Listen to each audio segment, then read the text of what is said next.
Esto es Cosas de Sapiens. De las cavernas a las estrellas. Iniciamos el viaje.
Hola, bienvenidos a Cosas de Sapiens. Yo soy Víctor González Quintanilla y me acompaña Maritza Gómez. ¿Qué tal? Y la doctora Lourdes Preciado. Doctora Lourdes, ¿cómo estás? Hola, muy bien. Gracias por acompañarnos. Y Sergio, ¿dónde quedó Sergio? Lo que pasa es que andaba cansado, ¿no? Me mandó un mensajito como que estaba muy cansado, que se sentía mal. Ha sido una semana dura y Sergio Velasco no está con nosotros porque estaba, bueno, como le dirían en inglés, burnout. Estaba muy cansado, así que te mandamos un saludo, Sergio, un abrazo, pero vamos a platicar acerca de esto porque esta fatiga de Sergio no es algo solo de él. Existe un síndrome de desgaste profesional al que le conocemos como burnout, que es la consecuencia de la vida tan activa que tenemos en la modernidad o en los tiempos, la actividad contemporánea. No me gusta la palabra modernidad y siempre la termino usando siempre, ¿verdad? Bueno, pero la actividad del mundo nos lleva a veces a tener tantas ocupaciones que nos cansamos física y mentalmente hasta un punto en el cual se manifiesta también ya en nuestra salud, en nuestra capacidad de concentrarnos y algunas otras cosas para las cuales le vamos a pedir a la doctora Lourdes Preciado, quien coordina la maestría en Ciencias de la Salud en el Trabajo, aquí en el Centro Unitario de Ciencias de la Salud de la Universidad de Guadalajara, que nos ayude a comprender mejor todo este proceso, todas sus consecuencias, porque parece ser que nos estamos metiendo en eso nosotros mismos, nos estamos explotando solos. Sí, quiero decir que se me ocurrió proponer la idea de este programa sobre burnout porque siendo yo estudiante de doctorado, pasé por un episodio así y fue así como de miedo. Realmente fue una experiencia aterradora. Yo pensaba que estaba ya enferma de por vida. Afortunadamente salí de ahí, pero habiéndolo pasado como que en carne propia, me interesé un poquito por cómo se ha tratado desde la filosofía. Antes de que escuchemos desde lo clínico, me interesé por cómo se ha explicado desde la filosofía este asunto del burnout. Entonces, no sé si han leído a un filósofo coreano llamado Byung-Chul Han, que en su libro sobre la sociedad del burnout explica que en la sociedad contemporánea, para no decir moderna, porque es cierto que es problemático hablar de moderno, que nuestra sociedad se caracteriza por una nueva forma de agotamiento y de fatiga llamada burnout. Entonces, esta forma de agotamiento, de cansancio, es distinta a la que hubiera tenido un trabajador del campo del siglo XVI, porque surge de un exceso, dice Byung-Chul Han, de positividad, de autooptimización y de creencia en el logro de las sociedades específicamente neoliberales, dice él. Entonces, él explica que en nuestra sociedad contemporánea hay una presión internalizada, es decir, que llevamos con nosotros, que lleva a las personas a esforzarse hasta sus límites y aún más allá de los límites físicos y mentales que resulten en agotamiento, ¿no? Entonces, ¿qué sugiere este filósofo coreano? Pues que el énfasis en la autoexplotación y en la búsqueda del éxito, que es otra palabra que me parece problemática, la búsqueda del éxito y la felicidad han transformado a la sociedad en una sociedad de logros, ¿no? Entonces, en esta sociedad todo el tiempo estamos impulsados a ir más allá, a esforzarnos, a ser autodisciplinados, que es muy diferente a lo que sucedía en las sociedades antiguas, ¿no? Que había un verdugo, pues había alguien que te estaba forzando, literal, como pues a los esclavos, a trabajar. Que bueno, ahí hago un matiz, no es que la esclavitud haya desaparecido, por cierto, pero sí. Entonces, ya para terminar mi rollo, Byung-Chul Han dice que lo característico en términos filosóficos de este nuevo cansancio es que nosotros somos nuestros propios verdugos en materia de esforzarnos para trabajar. Y seguramente también tiene algo que ver el hecho de que las redes sociales, la manera en la que estamos hiperconectados hoy, que ya lo platicamos en otro episodio, nos da una idea, pero mediatizada, destilada, un poquito sesgada de lo exitosos y felices que son todos los demás. ¿Cómo yo no puedo estar así? O sea, se la pasan cenando en lugares bonitos y yendo a las mejores playas, se la pasan de fiesta y mi vida no es exactamente así. ¿Qué me estará faltando? ¿Por qué no lo estoy logrando? Entonces, síndrome de burnout, ¿es para empezar correcto, doctora Lourdes, llamarle así? Sí, es correcto. Ya en estos últimos años se ha aceptado como una terminología técnica, científica, para identificar este síndrome. Como lo han dicho ustedes, es un síndrome, es un conjunto de signos que los demás los pueden identificar o síntomas que nosotros podemos sentir. Estos signos generalmente se ven en nuestro cuerpo o en nuestro actuar. Y los síntomas generalmente son emocionales, son de carácter subjetivo, así como lo mencionó Maritza, cuando uno mismo se impone actividades que sobrepasan nuestras capacidades de responder. Y por lo general se presenta en profesionales. Si se fijan, la gente a lo mejor más concreta en el sentido laboral, ellos saben exactamente cuál es su función, a qué hora inicia, a qué hora termina. Me refiero a lo mejor cuando están en una actividad muy mecánica enfrente de un computador, cuando hay que evaluar algo o en la manufactura. Entonces, este síndrome generalmente se fue identificando o inició identificándose en profesionales de la salud, porque ellos tenían la posibilidad de comunicar esa cuestión emocional, esa cuestión que sentían, pero que sus colegas identificaban con signos, como era la fatiga, estar somnoliento, tener algunos errores profesionales. Entonces, Maslach y su colega Susana empezaron a identificar en estos profesionales de la salud, ambas son psicólogas, que se repetía en la medida que incursionaban nuevos profesionales a un área. Es decir, no eran en aquellos que ya tenían una antigüedad. Uh-huh. Y se pusieron a indagar sobre este síndrome aproximadamente en 1980. No es que no haya existido con anterioridad, como bien lo dice en la filosofía, simplemente que a partir de entonces nuestra forma de laborar profesionalmente cambió, ha cambiado en estos últimos años.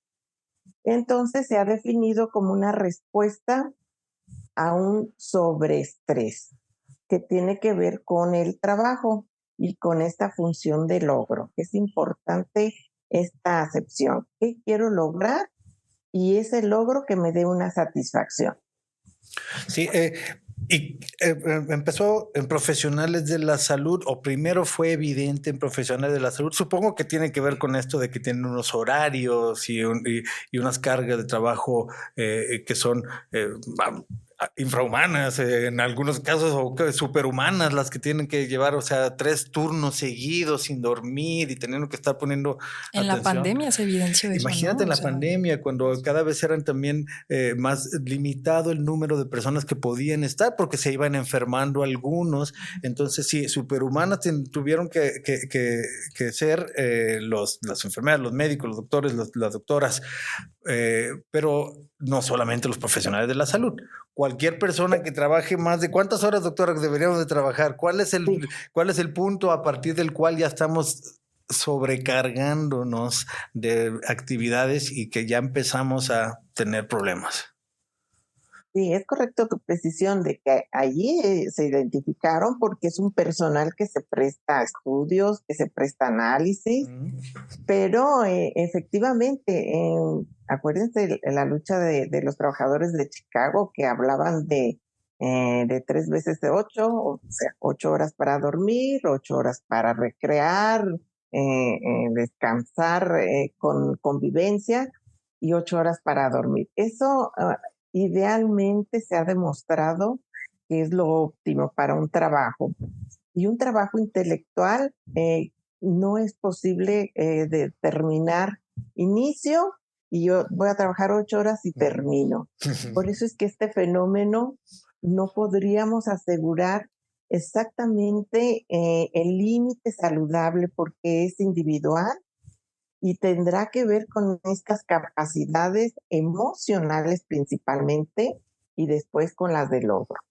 En tercer término, con las exigencias de mi función. Son 3 elementos indispensables para identificar burnout, que no es otra cosa más que estar fuera por quemarse en el trabajo, estar quemado en el trabajo, estar, sí, algunos lo traducen como estar fatigado por el trabajo, estar agotado por el trabajo. Ese término sí tiene que estar muy preciso, porque en ocasiones se ha reportado que se presentan estudiantes como por algo que estén amas de casa.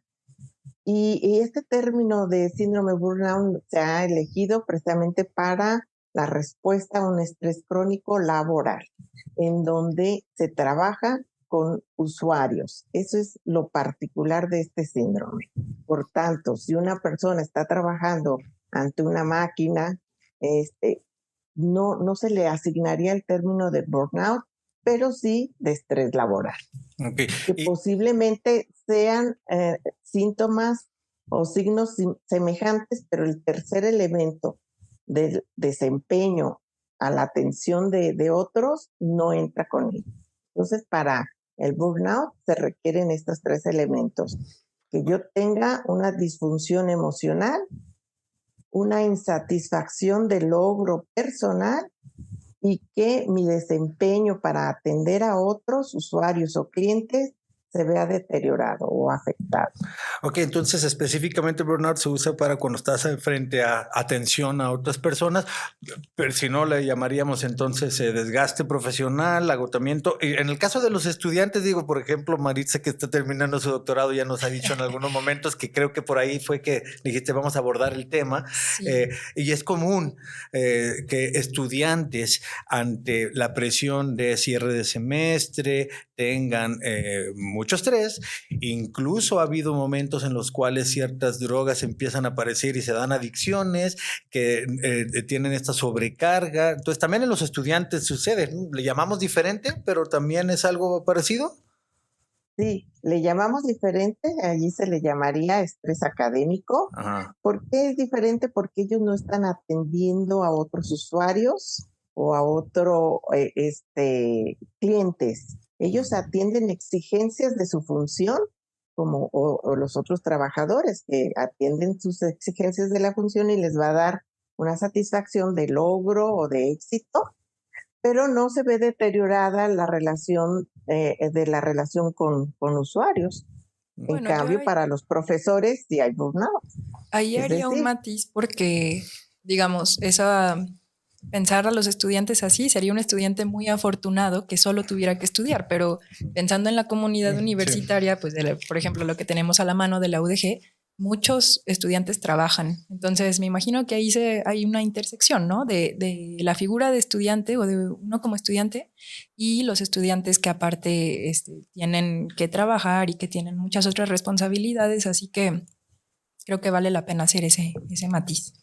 Sí, exactamente, porque ese es un perfil de quienes presentarán el síndrome burnout. Tener actividades adicionales a la primer función laboral, que puede ser otro trabajo extra, otras actividades, como en este caso académicas, o la doble o triple función de hogar, que también, si no es remunerado, también se considera trabajo.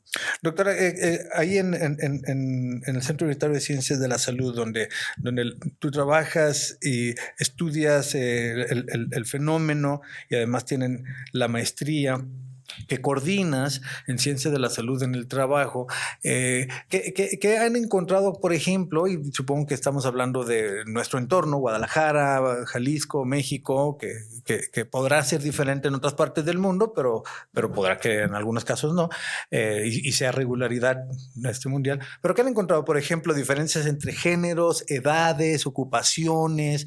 ¿Es algo que está en aumento? ¿Es algo que apenas estamos estudiando? ¿Qué nos podría decir con respecto a esto?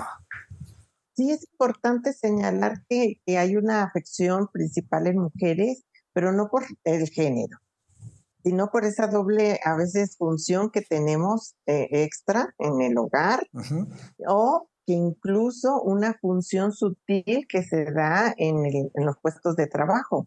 Por ejemplo, profesionales de la salud que son médicas, en reuniones se espera que ellas sean las que estén atendiendo, llevando el cafecito a sus colegas, que si se estiró algo, se espera que ellas sean las que atiendan cuestiones a lo mejor que se considera de la actividad tradicional para una mujer, y eso hace la diferencia. No es en sí el que nuestros genes tengamos una predisposición, sino las condiciones y el trato laboral diferenciado entre hombres y mujeres. Una exigencia extra, entonces ahí.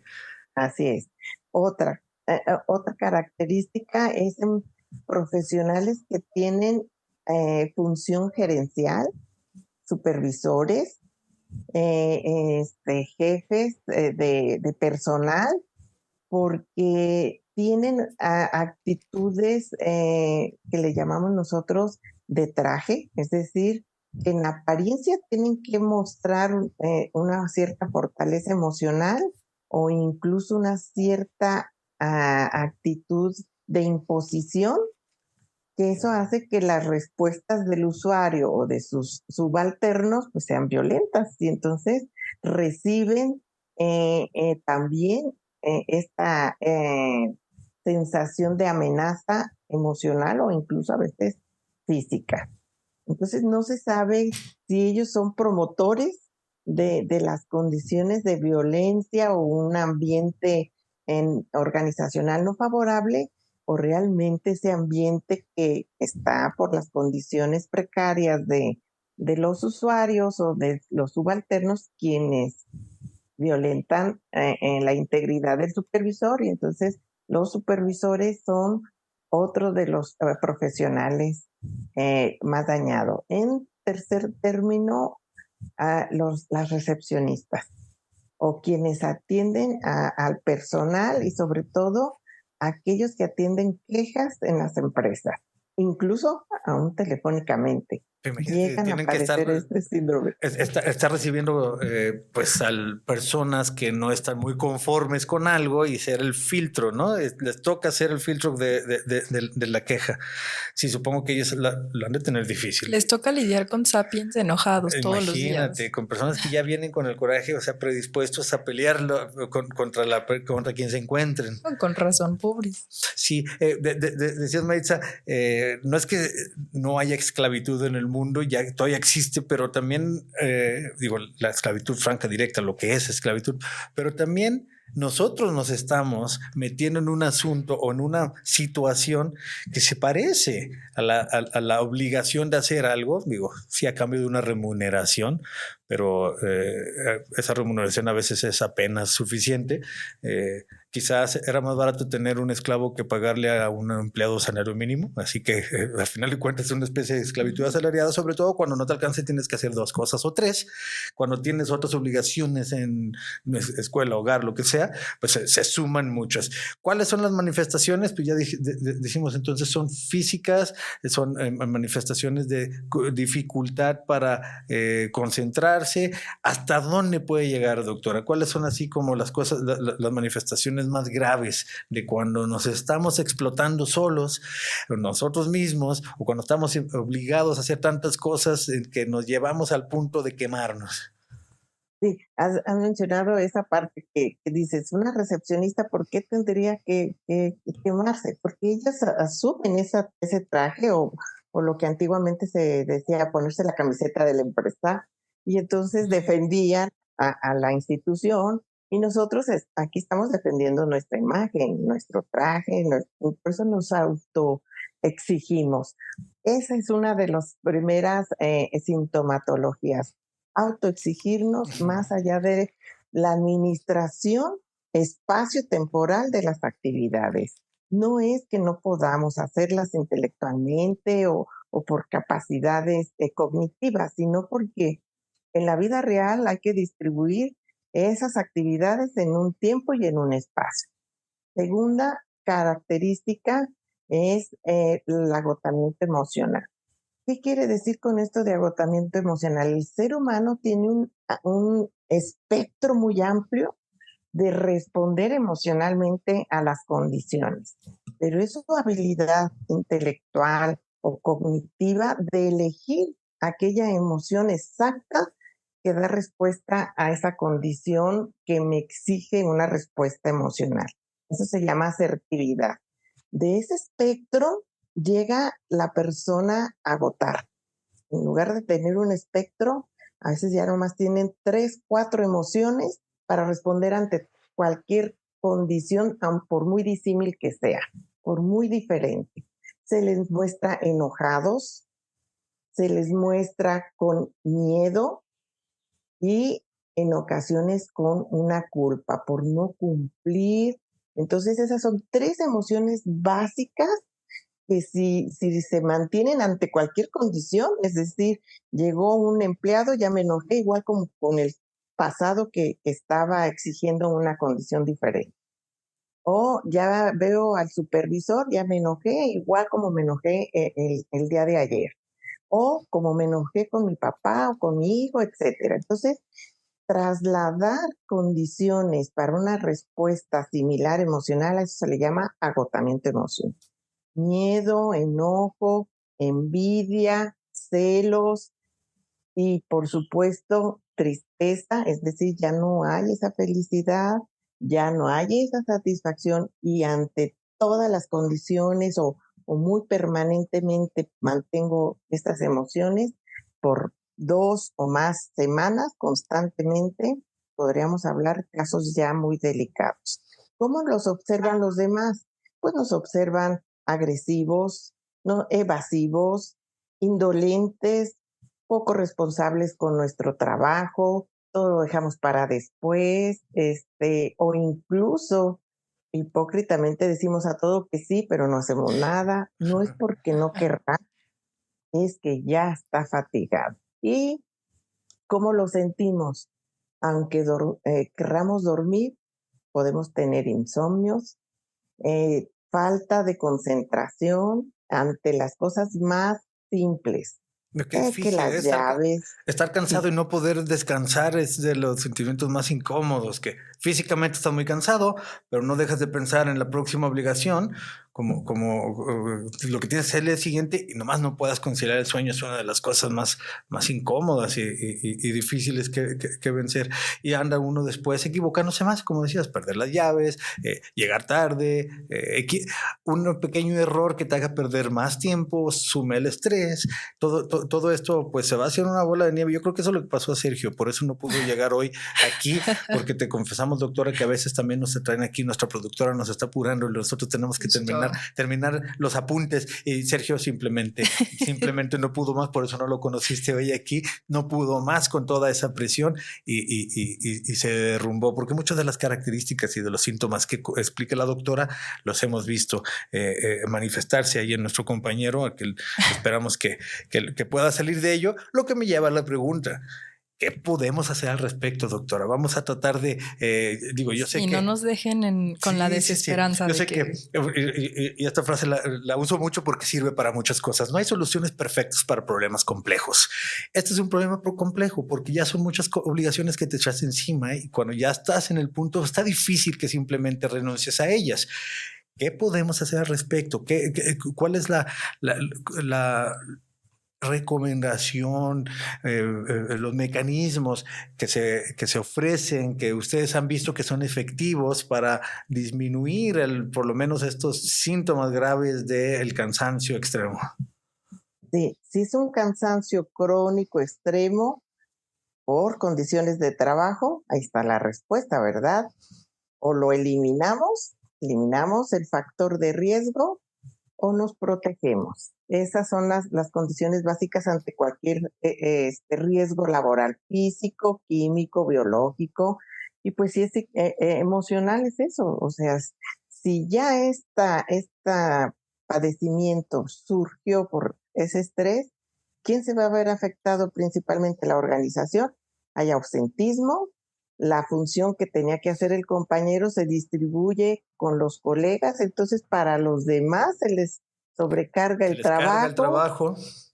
Y además las recompensas es para todos, aunque no esté, el éxito pues es grupal, ¿verdad? Entonces ahí está una de las primeras recomendaciones que hacemos, y de acuerdo a la norma 035 es que el empresario, el responsable o incluso si somos autoempleadores, hay que generar entornos organizacionales favorables. Eso es una condición.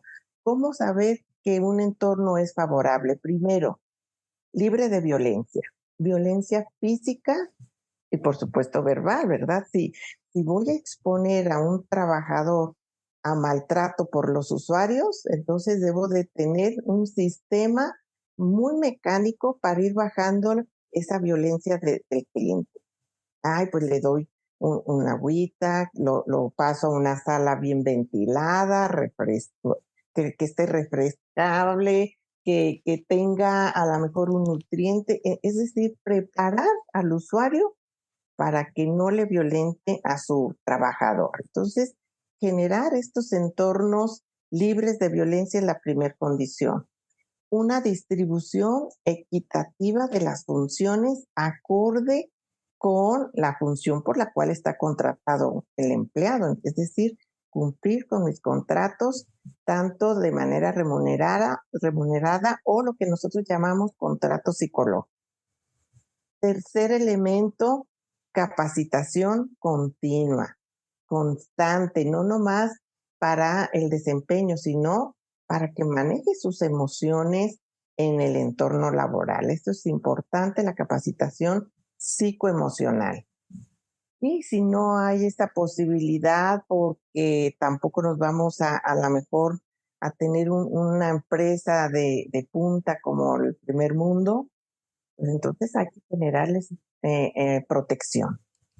¿Cuáles son las protecciones? Dinámicas grupales saludables que favorezcan la comunicación entre los colegas, que favorezca un clima laboral entre los integrantes, es decir, normar comportamientos, incluso hasta de saludo, de vestimenta y de buen trato. Muy bien, pues mencionábamos esto de 8 horas de trabajo. Antes no eran el límite 8 horas de trabajo, antes podría haber sido más. Antes no había límite de a qué edad podías emplear a una persona. incluso no, niños. Por eso tantos niños en la revolución industrial perdieron el dedo, el brazo. Sí, niños trabajando muchas horas al día, más que las que hoy es el límite. Antes no había esos límites, se han ido poniendo y acotando hasta cierto punto. 8 horas, 6 días de la semana son 48 horas al día. Garantizan que no nos vamos. ¿48 qué? 48 horas a la semana. A la semana, sí. Dije al día. Imagínate, ¿no? Eso sí sería burnout doble. Así, 8 horas, 6 días a la semana, 48 horas a la semana.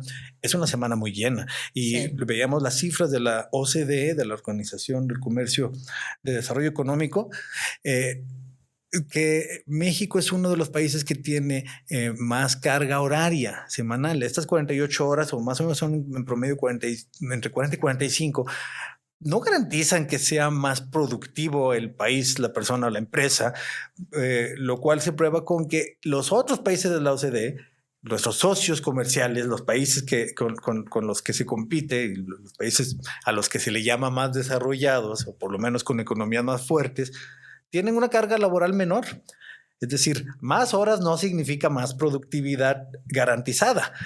Nosotros trabajamos muchas horas, pero no somos tan productivos. En Alemania el promedio es entre 30 y 32 horas y ellos tienen un Producto Interno Bruto mucho per cápita superior. Así que bueno, no es garantizado que más horas vaya a ser mejor productividad. Quizá es tiempo de pensar cuántas horas estamos trabajando y irnos organizando con alguna de las recomendaciones que nos dio hoy la doctora Lourdes, que vamos a aplicar a nuestro compañero Sergio. Doctora Lourdes, te agradezco mucho que hayas estado en Cosas de Sapiens para ayudarnos a entender qué le pasó a nuestro compañero y qué nos pasa cuando estamos muy cansados. A ti que nos escuchas, te pondremos ahí alguna recomendación de parte de la doctora en la descripción del capítulo. Seguro. Gracias, Maritza. Gracias, Lourdes. Muchas gracias. Gracias. Si te gusta lo que hacemos, suscríbete y comparte. Ya sabes, estamos en todas las redes sociales como Cosas de Sapiens, también en YouTube. Si te gusta, compártelo y si no, bienvenido al debate.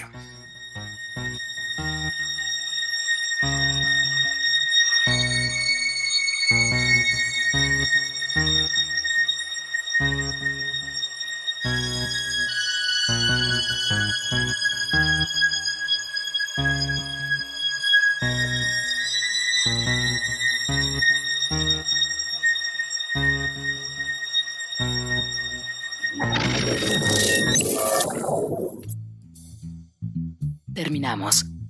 Te esperamos en el próximo viaje. Cosas de Sapiens es producido por el Centro Universitario de los Altos de la Universidad de Guadalajara.